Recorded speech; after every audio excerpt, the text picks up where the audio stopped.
Ladies and gentlemen, the 2021 American League's Most Valuable Player, number 17, Shohei Ohtani.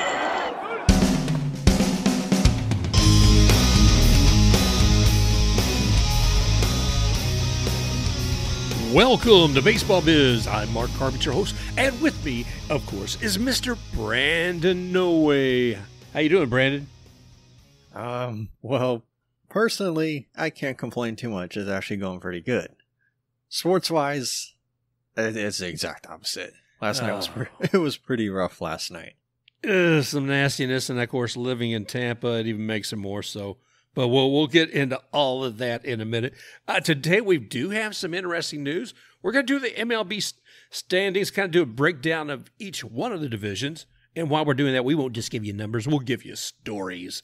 Some a little more happy than others, and some of them like ready to pull your hair out. So we'll see how all that goes. And as I'm getting older, Brandon, there's less hair to pull out, so I'm not sure how this is going to work out. So hopefully I'll still have enough by the end of the show here, and that's why I'm wearing a cap to reduce some of that. Let's go ahead and start cooking. Taking a look at what's going on with MLB standings this week. What have we seen? What's going on?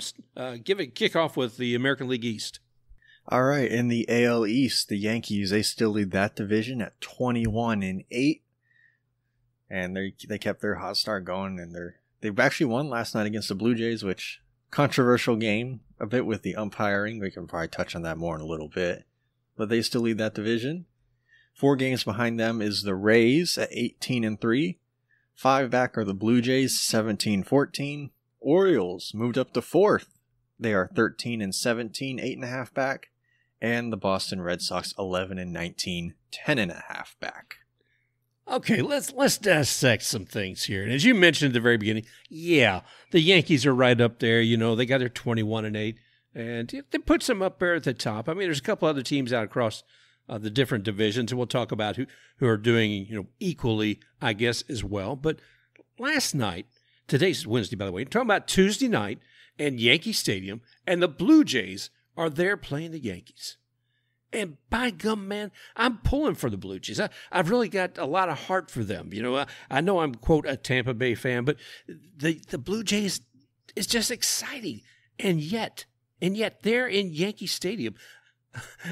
I just don't know what to think, because umpires are obviously, they're objective, but damn if I didn't disagree with a lot of the stuff that went against the Blue Jays last night. And one of it kind of began with Espinal. I mean, home run, man. We're looking at 3 runs right there. Bam, that home run. And then what happened?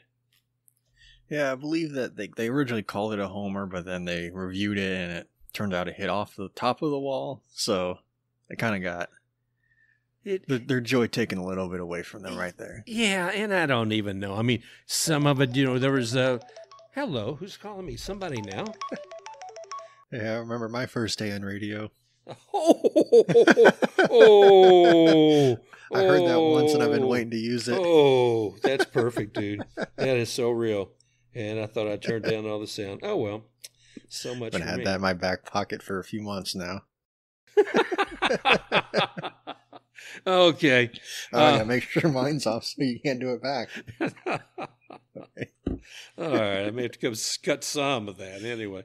Oh gosh, but no. I mean, we're looking at this, and like I said, Espinal, I was just like, okay, all right, that's a little bit of ugliness, but that game got uglier and uglier and uglier, and it was really great watching Kikichu there with the Blue Jays, because he was looking good, man. He was 5 innings in, and he's got a no-hitter going, and the top of the 6th, I think he's got a 5 1/3 no-hitter, and then it broke up. I mean, the Yankees did what they did, and they came in and they hit on him. So they had to bring Blue Jays said, well, I think Kikichu was probably somewhere around like 89 pitches, and they said, we're going to give you a break. So they bring Yimi Garcia in, and Garcia gets up there. So they've already got a man on base from Kikichu, and I think there may have been another one after that from Garcia. Then the next guy's up. I think maybe it's Josh Donaldson. And Garcia's ball throws it, and it hits Josh in the lower shoulder area, I'd say. Well, you see Yankees getting ready to crawl out of the dugout. You know, you see Judge, and of course that big guy, he's just got one leg over it, and he's already there if he wanted to. But, yeah. And, you know, at this point, there's some question whether or not it was intentional. And later after the game, they asked Josh Donaldson, he says, you know, I don't think that was intentional, but it just kind of has an ugly look. And evidently the umpires thought that because they took that ugly look and said bye-bye to Mr. Garcia.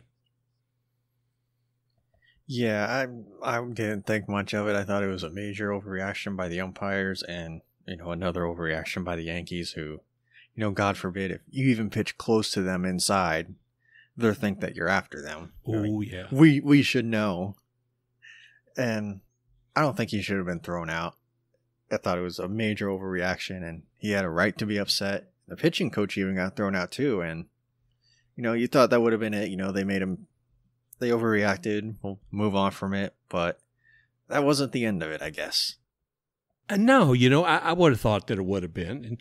But it got a little nastier, got a little uglier.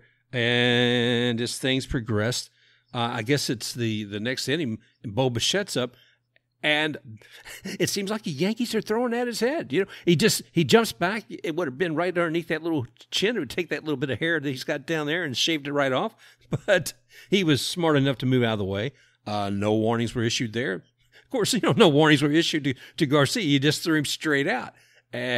So I don't know. It was an ugly game. And then on top of all of that, you know, you see these Yankees and they're coming back hard, man. It was. Yeah, I mean, the Yankees, they seem like they're finally living up to their potential. And, I mean, Nestor Cortez just a few days ago, I think actually the day before last night, he took a no-hitter into the 8th, and Aaron Boone let him pitch until he gave up the hit, then he pulled him, which Dave Roberts take notes. So he looks like he's been a really good starter for them this year. And then the next day, I can blanking on the name, Kikichu. Yep. He came out, he threw a no-hitter pretty deep into the game. I believe he was, the 6th or the 7th until he gave up his first hit. So back-to-back days you have no hits deep into games in the same series. I've never seen that before. On a night where there was a no-hitter, too. Yeah, I mean, and it was we'll talk about that in a moment, too. But, I mean, the thing of it is you got to say, what is this all about? Suddenly, the Blue Jays, their 3 of their folks are out. You know, you got your pitching coach, you got your pitcher, you got your manager. They've all been tossed. And if you're a Jays fan, I think the part that just really hurt was the walk-off home run for Judge as he brought in 3 runs in that game, giving them a victory of 6-5. You know, and that the Yankees could hold their heads high and say, "Hey, we're great guys." But it was just ugly. Yeah, the Jays have kind of stumbled a bit over the last 10. They're 4-6. Have a good home record of 10-6, but they're 7-8 on the road. And I mean, you know that they do say you want to be above 500 at home and hover around 500 at least on the road, right. Be a little bit above. So they got that part down. But the only problem is the Rays hit a little bit of a hot streak, and the Yankees they've been hot pretty much after the first 2 weeks of the season. Yeah, a couple of other nuggets while we're talking AL East. Manuel Margot of the Rays, he got the Player of the Week award. And unfortunately, at the same time, he also took an injury running over to second base. You could see there was something wrong with his gait. Looked like a hamstring issue, so he's been pulled. He did not play in Tuesday night's game. I don't know whether he'll be playing tonight or not. He's on a day-to-day basis.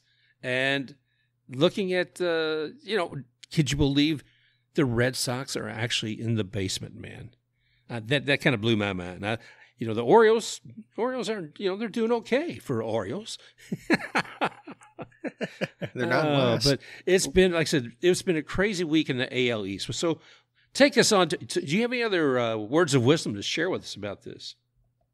Nothing really. Just the Rays, doing their almost tradition at this point of getting no hit or perfect game against a young pitcher, and we all know that they've struggled against guys in their first start or in their first few starts. So it's good to see they can give the Reid Detmers a memory, and I'm sure we can touch on that when we get to the AL West. Okay. So what's happened in AL Central? Yeah, so the Central, the Twins lead that division at 18-12. White Sox, they're starting to get their groove back. They're 8-2 over their last 10 to get back to 500 at 14-14. They're 2.5 back. The Guardians, or the Cleveland baseball team, are 15-15, 3.5 back. They're pretty hot as well, going in 7-3. The Royals, they're in 4th at 9-18, 7.5 back. And then the Detroit Tigers at 9-21. Ooh, and then let's see. And looking at the Royals and the Tigers, what do we got here? We're looking at both of those teams. They've only won 2 of the last 10 games. Yeah, that's correct. It's been a very rough start for the Tigers, and they keep this up. I might do a feature piece on them sometime soon. And we can talk about the Twins in a little bit. Yeah, well, AL Central, maybe it's just because I haven't been watching them enough, but I don't really have any news on that as well. Well, take us on down to the next one, bud. The only real news I've seen out of the AL Central was Correa, I believe, is back on the IL. I don't think it was something major, like the 10-day. And then the Tigers, their rough start, they sent down Akil Baddoo, who was the Rule 5 player. Then he came up and had himself a hot start. Then he kind of cooled off a little bit, but he wound up getting sent back down. So part of his rough start. But moving on to the AL West, the LA Angels, not the Anaheim Angels. They are 21-11. They lead that division, having been 7-3 over their last 10 games. The Astros, they're hot on their tail at 18-11, 1 game back. The Mariners, 14-17, 6.5 back. The Rangers, 12-16, 7 back. And the Athletics, 12-19, 8.5 back. Oh, well, at the beginning of the show, we played the intro to Ohtani. And when they played the Rays last night, it was Ohtani Day big time. Actually, they had bobbleheads for him. And you heard the announcement about, I guess, handing him the MVP of the Year award for the American League. But here, I want you to hear what else they said beyond that. In addition to being named the American League's most valuable player, Shohei earned the Silver Slugger Award, the Commissioner's Historic Achievement Award, the Edgar Martinez Award, the ESPY for the Best MLB Player, the Player's Choice Award for Player of the Year, and the American League Player of the Year. One more time, Angel Stadium. Let's hear it for number 17, the 2021 American League MVP, Shohei Ohtani. So, he hasn't been a busy guy. He hasn't been up to anything. What did he do Monday? I mean, we're going to talk about last night's game on Tuesday, but what did he do Monday, Brandon? Yeah, he only had 2 home runs, and he hit his first ever professional grand slam, and that's either in the majors and Japan, so. Which, if you told me he'd never hit a grand slam, I really wouldn't have believed it. I would have thought he hit one in either his first few years in the majors or sometime in Japan, but evidently that was his first ever grand slam. Yeah, I was a little amazed at that part, too, when I heard it was his first one. And, I always say, well, part of that you can't blame him for because it's dependent upon the guys that came up to bat before him. If they're not out there, you can't bring them in on a grand slam. No, you can't. But the Angels, they're just shining, man, especially at 21 wins. And last night, our beloved Rays took it on the chin, and pretty hard, too. There's a rookie pitcher for the Angels up there, and that young man performed. We're talking about Reid Detmers. This guy, he's been with them, let's see, I think Detmers, he came from the University of Louisville just a little bit ago, and the Angels picked him, I think, in 2020. They picked him up in the first round of the draft. He was the 10th one to be picked. So the Angels, looks like they did a good job because Detmers performed better than most pitchers anytime last night. Could you believe what he brought to the plate or to the mound? Could you believe what he brought to the mound? Yeah, I mean, he had his A-game stuff, apparently, if you threw a no-hitter, and he, of course, went to Louisville, the Fighting Mark Corbett's. And, I mean, I was hoping the Rays could provide some relief for us, going from the Lightning game slightly disappointed. Yeah. And angrily tweeting Mark when I found out that they were down 4-0. But, you know, it's a no-hitter. He had his A game on, and he almost had it taken away from him when Brett Phillips hit it to the first baseman. I can't remember his name. I'm horrible with names. I probably should have written it down, but he fumbled the ball a couple times, and the scorers gave him an error instead of a hit, which, I mean, I think was the right call. It was an error all the way. Yeah. And that ended up being one of the only mistakes that he made. And wound up throwing a no-hitter in, what was that, his 5th start? I think so. I mean, he's only been with them. He did a little bit last year, and now he's got some this year. They said not only was that his no-hitter, that's only the 12th one the Angels have ever had. Boom. So, you know, you got a newbie out there, and you said, like I said, maybe just 5 starts. Oh, man, he sure made his mark last night. You know, when you're talking about the Rays, you're looking for some point of relief. We got a little comic relief late in the game. I can't remember if it was about the 8th inning or whatever. Kevin Cash put, you know, baseball is fun guy, Mr. Brett Phillips, out to the mound. Oh, that poor guy. It looked like if I went out there to pitch now. I used to be a decent pitcher. Well, say again?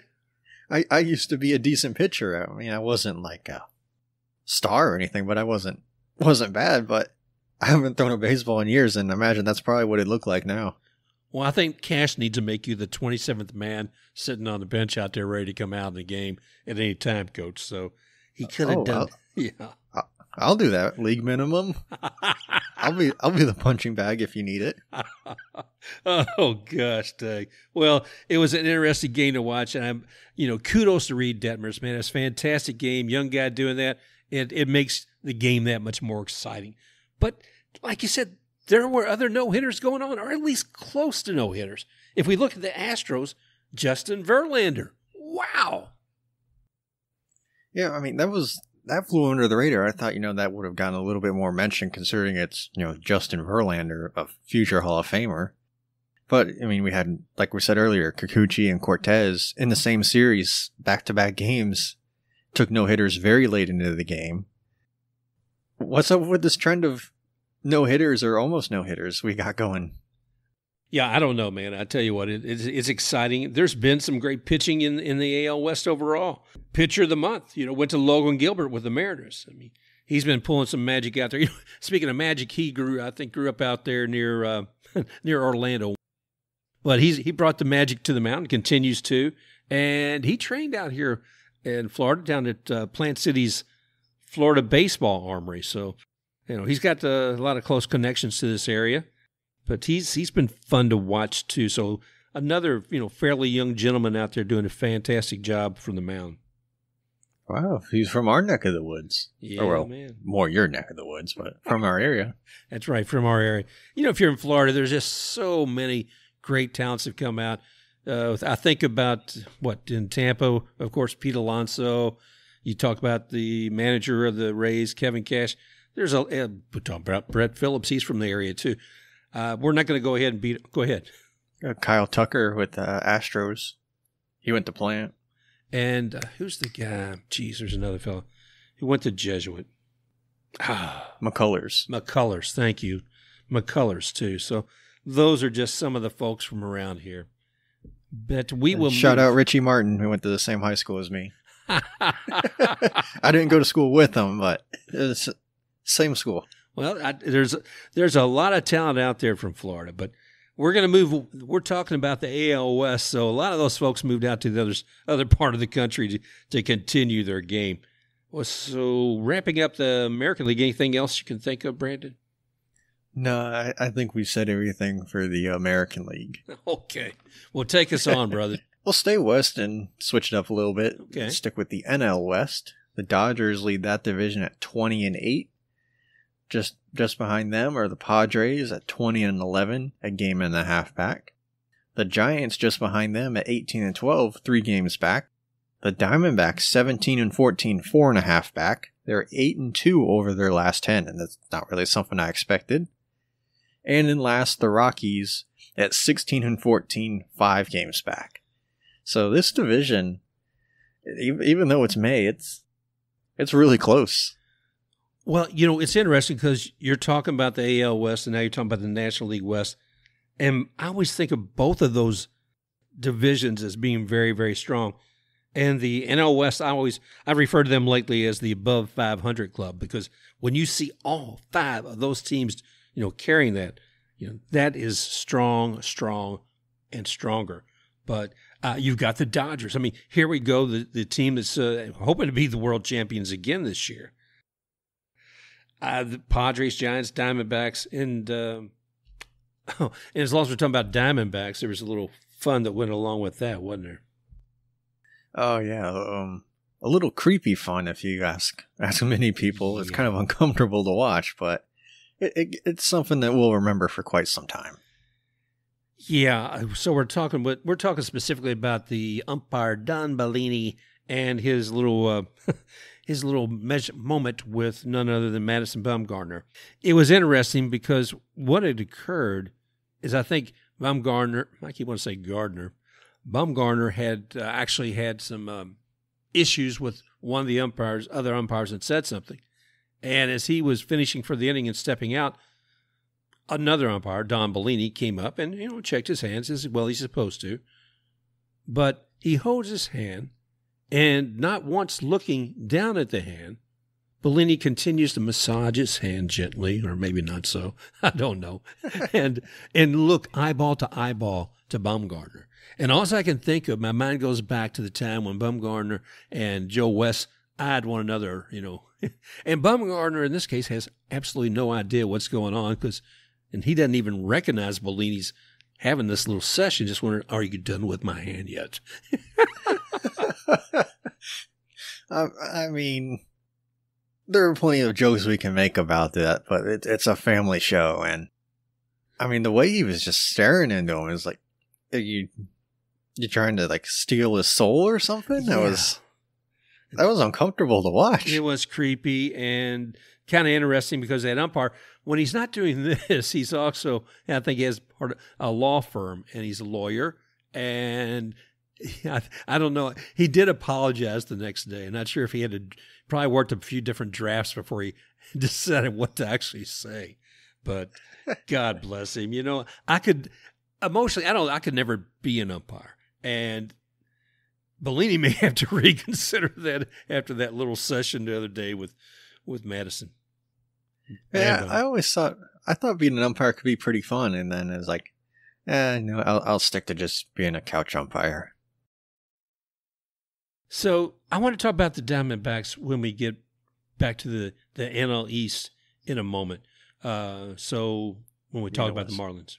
So what else we got going elsewhere? Yes. So the Central, the Brew Crew, they lead that division at 12-11. The Cardinals just behind them at 16-13, 3 games back. The Pirates at 12-17 are in third place, 7 back. The Cubs behind them at 10-19, 9 games back. And then the Cincinnati Reds, watch out for them. They're starting to hit a hot streak. 3-7 over their last 10, up to 6 wins, 24 losses, 13.5 back. Ooh. Don't call it a comeback.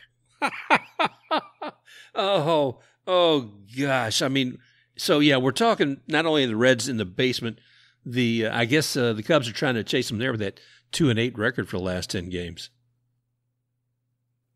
Yeah, they're giving them a run for their money, and they got a little bit of a cushion, 4.5 games, but that could dwindle the way they're playing. Yeah, those Reds, they might just catch fire, brother. We'll see. We can talk about the Brewers leading the whole crew here, and it's interesting because I think it was last week we were talking about Willie Adames being the player of the week and had a 7-game RBI, or excuse me, he had a 7 RBI game. And, applaud him greatly. That was evidently, he matched the team's record. I think there was 10 other guys who had done that. But this week, somebody else was player of the week. And we're talking about Rowdy Tellez, also a Brewer. Not surprisingly, they say, well, what does it take to do that? Well, why don't you go ahead and break Willie's record? So he comes in and, yeah, what? So Rowdy Tellez, who I absolutely love, a big guy out there on first, he comes in and he has a game with 8 RBIs. Woof. And not only does he had the 8 RBI game and part of the all-name team, so that right there alone should just give him Player of the Month honors, in my opinion. Yeah. We were talking about Mad Bum a moment ago, and some bad behavior seemed like more from the umpire than him. But when we're looking here at the NL Central, we saw some interesting developments with the Pirates. They were playing the other day, and I forget what the call was. But there's some chirping coming out of the Pirates' dugout. And the umpire throws out, let's see, what is it? Andrew Knapp. He threw Andrew Knapp out. He was the backup catcher, so he's ejected from the dugout. It happens. But you got to remember, usually there's only 2 catchers sitting there on the roster for the day. So it seemed to be tempting fate.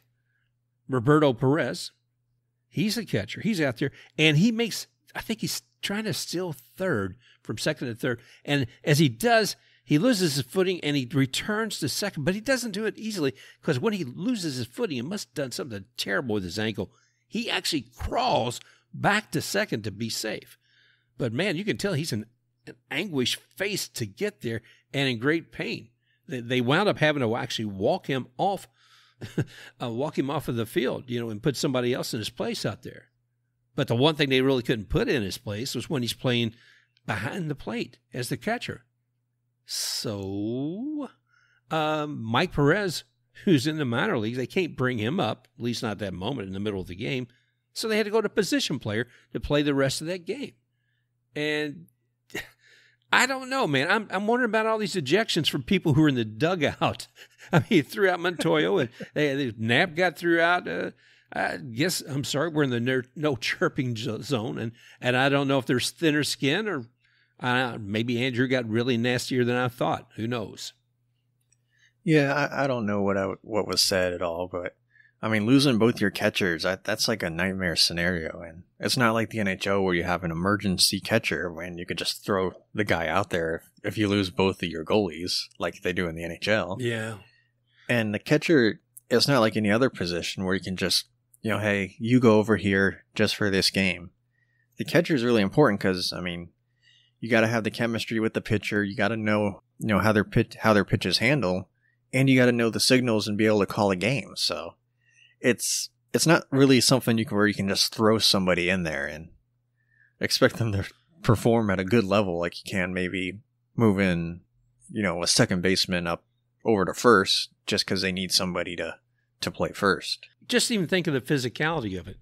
As Perez walked off the field, or I should say as he left the dugout, he gave his catcher's mitt to someone else, and a catcher's mitt doesn't feel like anything else. It's its own unique gear. So whoever the position player they put out there, it had to be a unique experience. And I didn't watch the rest of the game to see what happened with it, but that is a heck of a handicap to any team.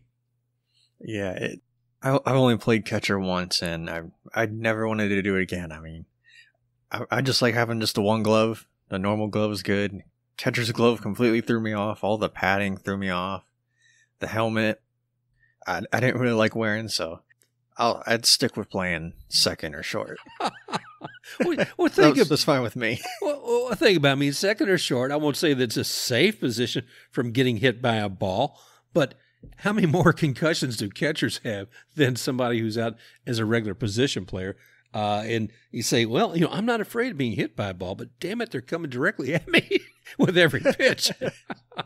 Yeah, it's a little bit of an eye-opener if you're not really used to it. Yeah.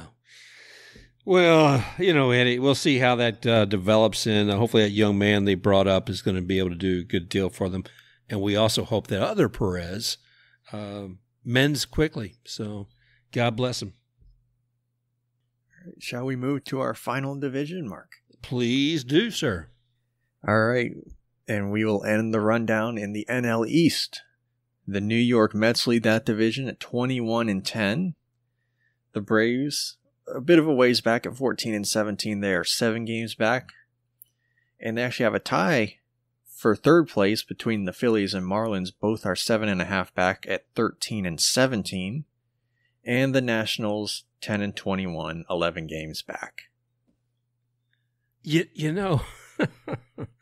you look at these numbers, and the Marlins, who I absolutely love, I had higher expectations from them. Of course, I had higher expectations for the Braves, but when you got Steve Cohen's Mets, it's going to be hard to climb up to number one. And the Marlins, even though they're at 13-17, their last 10 games, they've only won one, man. They only won one game. And you have to say, well, why did that happen? Then you look back at their last 10 games. That's what we did, and it was an eye-opener. It was a nasty sandwich, brother. I mean, they're out on the road, right? I mean, or some of it anyway. But they're playing up against the Diamondbacks. You know, the Diamondbacks are above 500. They won 8 of their last 10. But the Diamondbacks, and then they play the Padres, and then they play the Diamondbacks again. So between all those games, they're playing some quality teams, as well as they are, I mean, in their own sense. And they're taking a beating. I see them climbing up over the World Series Braves here within a week or so. So I don't know. NL East is interesting. Yeah, and I kind of want to watch the Marlins a little bit more because obviously we get their games a lot of the time. But going out west, you're already kind of behind the 8 ball a little bit just because of the time change and instead of like a 7 o'clock start, you're playing at 10 o'clock your time. So you're already behind the 8 ball, and then when you're playing quality competition like the Diamondbacks and the Padres on the road, that just kind of adds to it. And even though you expect more from a team that wants to take that next step and contend, that's not something you're expecting them to win, but eventually you're going to have to come over that. Yeah, I mean, you are facing 2 teams from the toughest division there is. So if you've only won one of those games against the West, you look like you have a much better chance when you come back within your own division. I mean, the Phillies are 13-17. Okay, they're same with you. The Nationals are 10-21, and it's got to hurt. I've got to say one more thing about the Marlins. The one guy they brought on this year, Jorge Soler, man, I really like watching this guy. Now, he's already been on 2 World Series teams. You know, he was with the Cubs in 2016, and I think they traded him, of course, to the Atlanta Braves. And lo and behold, he got another World Series ring for last year. So now he's with the Marlins, and Marlins, heads up. Maybe you'll get another one with him. He's on a pretty good streak. I expected more from the Braves, and I expected more from the Marlins. But we'll see how it goes. Yeah, the Braves, I expected more. Coming off the World Series, they could be, going through a championship hangover. But the Marlins, I mean, it's easy to beat up on, low-hanging fruit like the NL East seems to be for the most part so far into this season. But if you want to be taken seriously as a contender, when you go west and play teams like the Padres, the Giants, Diamondbacks, teams like that, you gotta beat them too. Yeah. Yeah, I mean, if you're in a league, if you're in a professional league, you got to be a professional team, and you got to bring your game.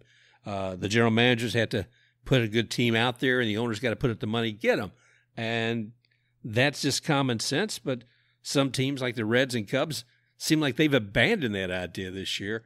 And I hope that changes, because I know, like our good buddy Sarah Sanchez, she must just be grinding her teeth right now with what's going on with the Cubs. And we'll see, brother. I mean, like I said, there seems so many of these teams in the basement that with ugly numbers right now. Even looking at the A's, they've had 2-8 in their last 10 games. So I don't know, brother. What do you think? Man, this year it seems like there's not a whole lot of teams that are like middle of the road. It's either you're good or you're not. There's, like how sometimes there's the teams where it's like, they're right there. They just need that little streak or something to go their way. And then they can, eventually get more confidence and become one of the good teams. We don't seem to have that this year now. No. That could be just from my vantage point. People out there could have a different view on it. But to me, it seems like it's either, one or the other. You're a good team fighting for the division, hanging on to a wild card spot, or you're just not good. Well, and there's a lot of things that people complain about, whether you believe it's the umpires, whether you believe it's the team, whether you believe it's the injuries. or whether you believe it's the ball. Oh, yes, the ball story. Yes, we're still talking about that. Nothing as big coming out this week. We just had a little update from Eric Chavez. Yes, that Eric Chavez, A's fans. He is now a hitting coach for the New York Mets. And this story comes from Dane Perry of CBSSports.com. And he's noticed, as well as his team, that for the nationally televised games, perhaps the balls are a little bit more juiced than they are for non-national games. And Perry wrote a quote, I'll read this off, and I think we can all pretty much agree with this one. Quote, in general terms, pitchers won't object to deadened baseballs, just as hitters won't recoil from the juiced variants. Both sets of players and their dueling interest. However, appreciate consistency when it comes to this most essential piece of equipment. Isn't that kind of what we were saying last week? Yeah, so I don't know that the MLB will come out and fess up to that's actually happening this year or not. I don't think they want to, but as much as it's being questioned, it seems like they're going to have to. Yeah, I did see Manfred was asked about it. It was nothing new. It was kind of what we said before, where he came out and said, yes, the balls are conformed to the 2021 rule change. There's no change to it from last year. So that's his words. So that's kind of what we read off to you here a couple weeks ago. So that's what he's saying. And from Eric Chavez, and I'll read this whole thing for you. It is from CBSSports.com. And he told Tim Healy of Newsday after the Mets-Phillies game last Sunday, quote, and then in late April, 2 days before they played the Phillies on ESPN Sunday Night Baseball, several hitters gave him a heads up. Watch how the balls traveled during a premier nationally televised game of the week. They had heard that balls in those games were in some way different. And I thought for a second, you guys are full of it, Chavez said. And then what happened? The ball was traveling further. Balls that weren't hit as hard, and I'm like, wait a minute. That shouldn't have happened, Chavez said. The ball was just traveling better. That was the eye test, but then we lined it up with what the analytics were telling us. And he went on to write after Chavez's quote that the ball tracking data from this game didn't particularly back up the perception of Mets hitters, and it also follows that if MLB had determined that a livelier baseball was good for business, then they'd use that baseball in the more than just nationally televised games. So this kind of starting to get to the point, where there's smoke, there's fire. Is that just me, or what do you think? No, I think you're right to keep your fireman's hat on, brother, because I think it's going to be unveiled soon. I don't know. The duplicity of it, and just thinking that players and fans are ignorant. And I imagine umpires even say this, but I don't think they can say much. I imagine they're not really able to say much, but I mean, we said it last week, and they wrote in this article. We just be consistent, or come out and say, hey, we're having to use two different balls. Just transparency, really. Like I said, I wish umpires could speak out on this, but I'm sure that there's probably some professional code or rules that didn't allow them to say anything, because they're handling these balls as much as anybody. You figure that home plate umpire is touching a ball more than anyone else in the game. And I believe they inspect it pregame, too. Yes, I believe they do. So between that, humidors and all that, we're not going to get any more of it, but God bless them. And by that I mean the umpires, because they have to contend with all this stuff. But, speaking about the umpires, there's been some changes going on for them, too. And one of them you and I have seen for a while, the little FTX sponsorship on their shirts. Yeah, when I first saw that, I didn't really think much of it. To be honest, I've never heard of FTX, and for the longest time, I didn't know what it was. I had to look up what it was, and apparently it's a crypto exchange. Yeah, cryptocurrency. I thought, well, maybe it's the same thing as the Mattel guy out there, but no, I don't know enough about cryptocurrency to say anything. So the interesting thing about the FTX patch, not only is it on the front of their shirt, it's actually on the side of their sleeves. I don't know if many people remember this. Just a couple of years ago, umpires are wearing something on the side of their sleeves, and it was usually like a couple letters. What was it? See, take a peek here. I'm looking at an article from August 2020 from sportslogos.net. So they watch the uniforms. And one of the things they were talking about said you'll see umpires wearing 3 square patches bearing the initials of EC CM and RR on their sleeves.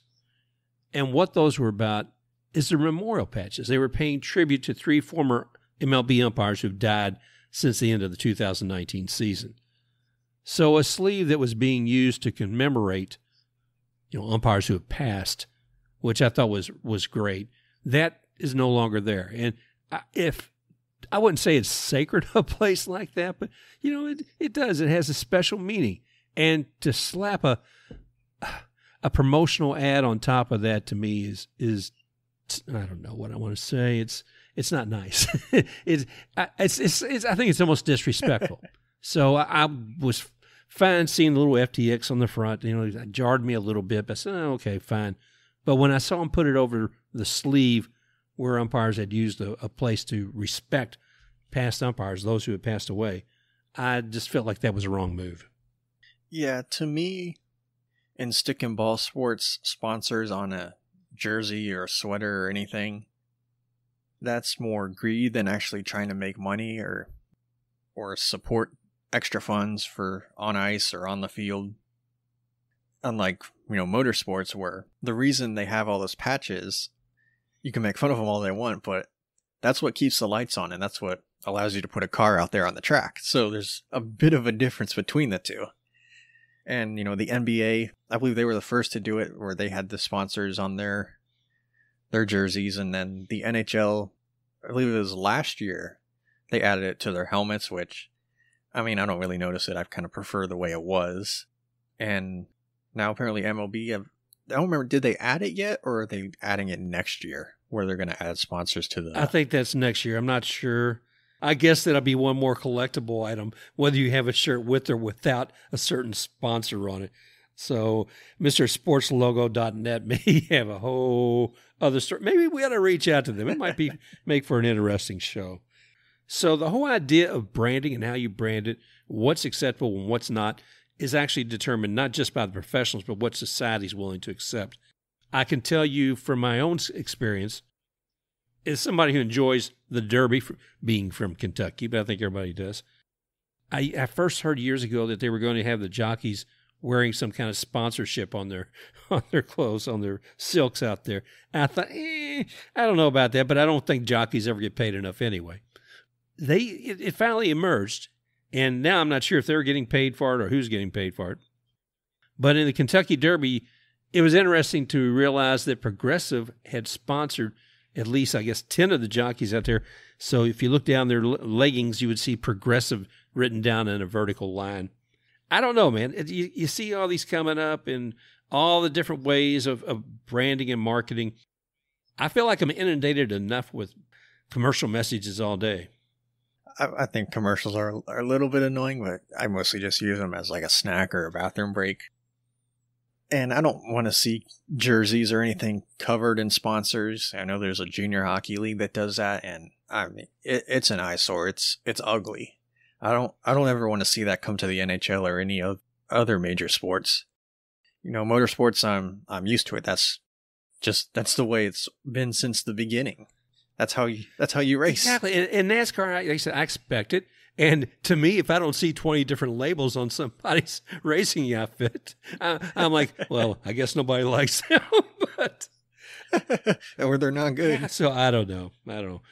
Oh, brother. Let's see. One last little thing we want to mention. If you're looking for some good news about how to make sure you get a full crowd at the ballpark, the Dodgers, I'm sure, who do a really good job of it, but they sold out the other day when they had Fluffy, Gabriel Iglesias, the comedian, come out there. It sold out Dodger Stadium, man.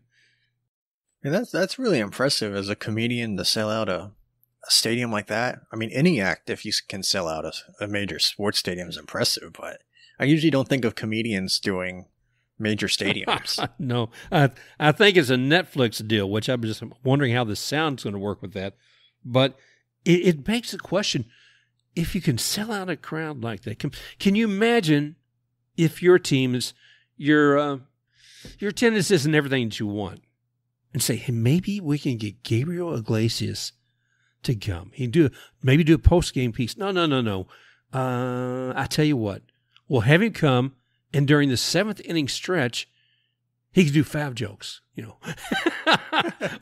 or we will have him stand up for 10 minutes to tell jokes, whatever it is. That way we'll keep people during a game, even if the team absolutely stinks or sucks, let's face it. And it would be great to have that there.